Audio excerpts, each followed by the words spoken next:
here, no, laid out plan. I think Trump actually got a bit worried that he hasn't passed a major piece of legislation in 8 months and was facing the possible shutdown of the federal government over the failure to get a budget through.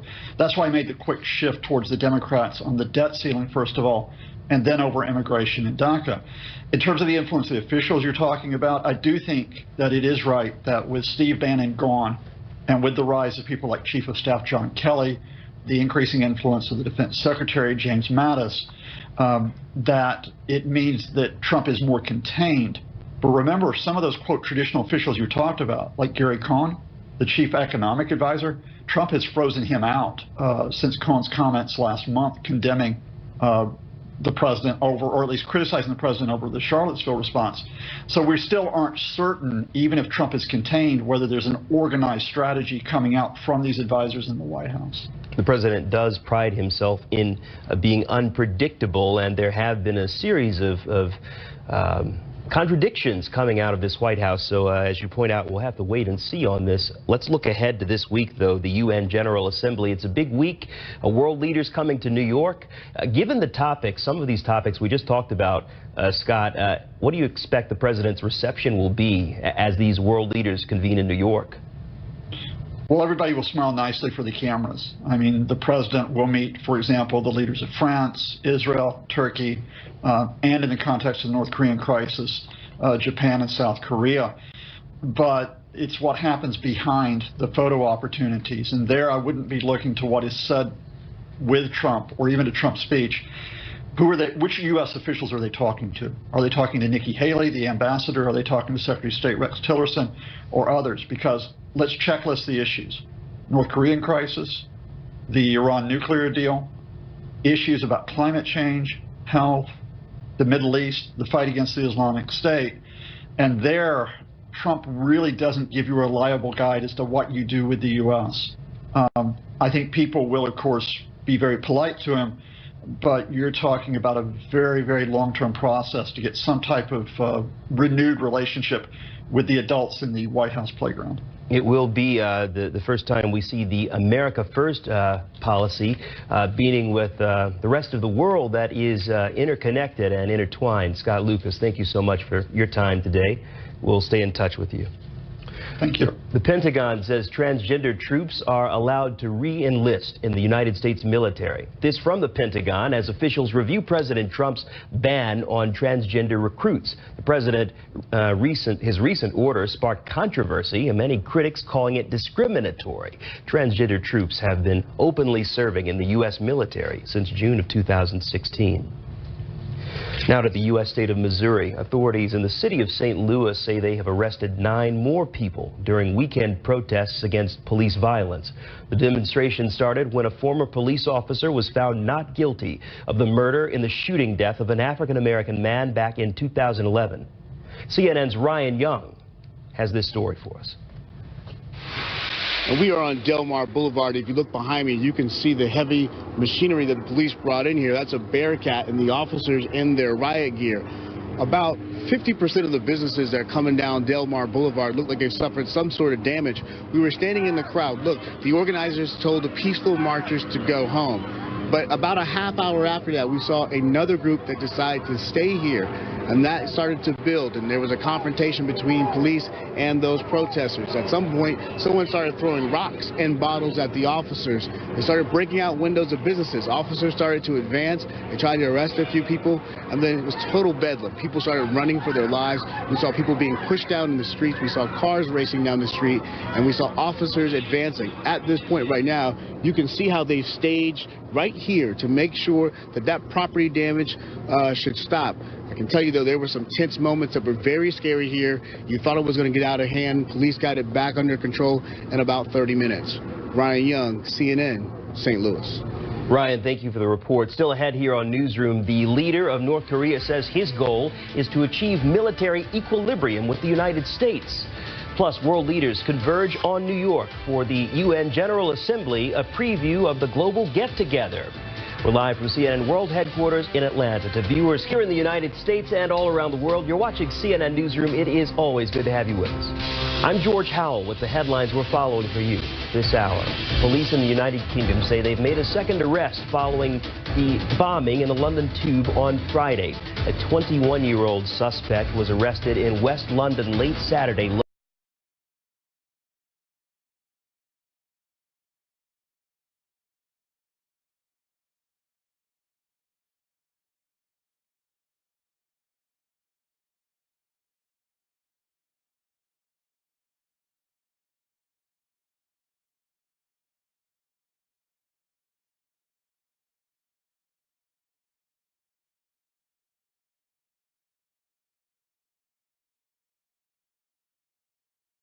Year-old suspect was arrested at the port of Dover.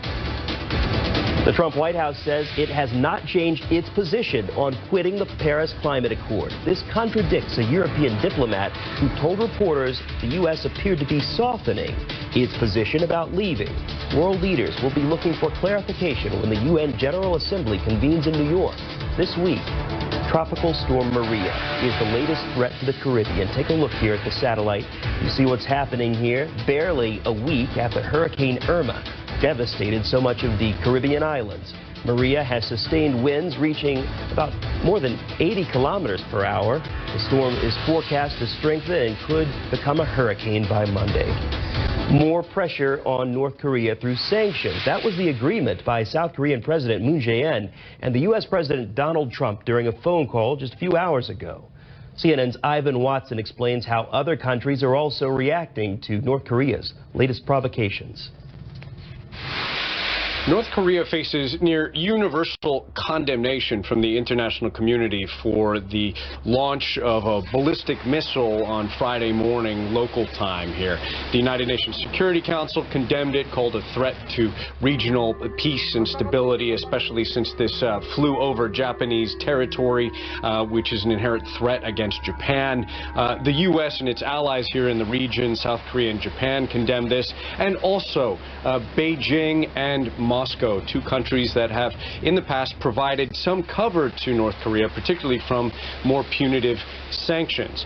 But North Korea has shown characteristic defiance, publishing images of its leader Kim Jong-un overseeing the launch of this intermediate-range ballistic missile and doubling down, in fact, with statements attributed to Kim Jong-un in the North Korean state media, urging the North Korean armed forces to seek basically parity with their arch-rival, the U.S., and urging them to go forward with trying to further develop ballistic missiles, an arsenal of ballistic missiles capable of carrying nuclear warheads with the ultimate goal of being able to reach the U.S. mainland. So the nuclear standoff here on the Korean Peninsula does very much continue. The saber rattling on both sides of the demilitarized zone continues as well, with South Korea having launched ballistic missiles in a tit-for-tat response to the most recent North Korean missile launch, and South Korea continuing to conduct live fire drills both on its own and with the U.S. military in an effort to try to go toe-to-toe with its North Korean rival. Ivan Watson, CNN, Seoul. Ivan, thank you for the report. This week, President Trump makes one of the most important speeches since his time in office. He'll address the UN General Assembly for the first time, and in that large hall, sitting just feet away from him, will be the delegation from North Korea, a country whose aggressive nuclear program presents the world with one of its most pressing challenges. We got a preview now from CNN's Richard Roth. The flags are up. It's time for another United Nations General Assembly global get-together. As always, the United States is the host country, a host with an edge from the very start of the year. For those that don't have our back, we're taking names. Much of the world's big names will attend, none bigger than President Trump himself, whose name has been just up the street from the UN for years, at the Trump World Tower building. This General Assembly is about one man, Donald Trump. And the big question is, will Trump insult the UN, or will he try to make friends at the UN? Trump, a New York real estate mogul, has not always embraced the UN. Nearly 5 years ago, he tweeted, "The cheap 12-inch square marble tiles behind speaker at UN always bothered me. I will replace with beautiful large marble slabs if they ask me." No one asked, despite years of renovation at the UN. After his election, Trump said the UN was a club where people like to talk. Welcome to the White House. Trump was more conciliatory when members of the UN Security Council visited the White House in April. I have long felt the United Nations is an underperformer, but has tremendous potential. President Trump will speak to the entire world for the first time from here at the General Assembly rostrum. The leader who vowed fire and fury if Kim Jong-un threatens the U.S. will be closer to North Koreans than he ever has been in his life. The North Korean delegation will be seated here in the front row, just 20 feet away from where President Trump speaks to the General Assembly. There have been some memorable speeches inside the General Assembly. Libya's Muammar Gaddafi tore a page of the UN Charter. Venezuela's Hugo Chavez warned the devil in the form of George W. Bush had been in the chamber. And it smells of sulfur still today. U.S. presidents are usually more measured in tone. I think you're going to have the president who did the bombing on Syria from the chemical weapons, the one that has gone against ISIS in both Syria and Iraq at record pace. Other first-time speakers include President Emmanuel Macron of France. It is also the first UN General Assembly for Secretary General Antonio Guterres. The most dangerous crisis we face is today the crisis related to the nuclear risk in relation to the Democratic People's Republic of Korea. Donald Trump has made the UN unexpectedly relevant.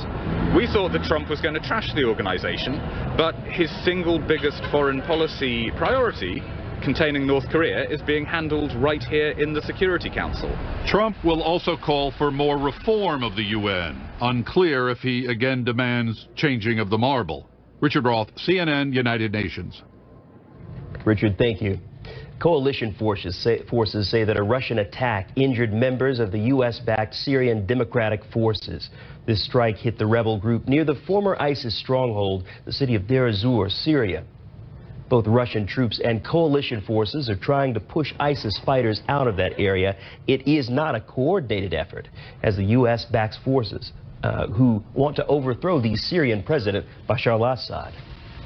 The Palestinian group Hamas is paving the way for possible reconciliation this hour. Oren, this is a big statement.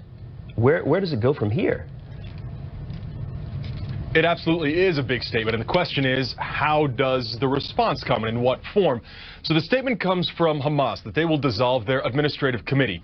That was set up earlier this year, and it was derided as a shadow government by the Palestinian Authority in the West Bank. It was a widening rift between the two sides.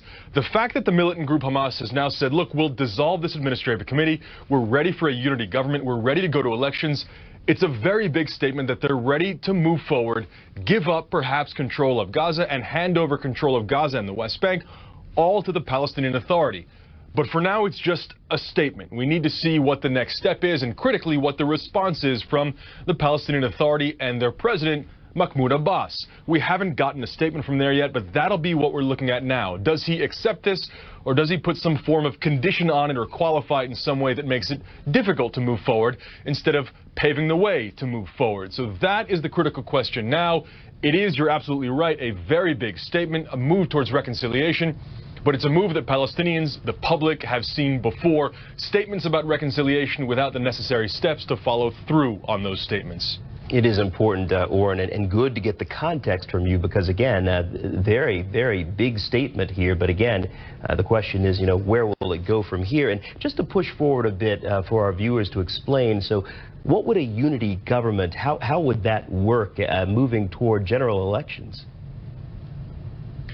Critically, a unity government would need to rely on those elections because elections haven't been held in the West Bank and in Gaza in years. But the idea is that it would include all Palestinian factions, including Fatah, which now runs the Palestinian Authority. That's where Palestinian Authority President Mahmoud Abbas is from, and Hamas, which runs Gaza. Again, those two don't get along and haven't gotten along in years with a widening rift, and that's why this statement is so significant. But let's add some context here. What's it like in Gaza? Gaza faces a dire humanitarian crisis, with the United Nations saying Gaza could be unlivable by 2020.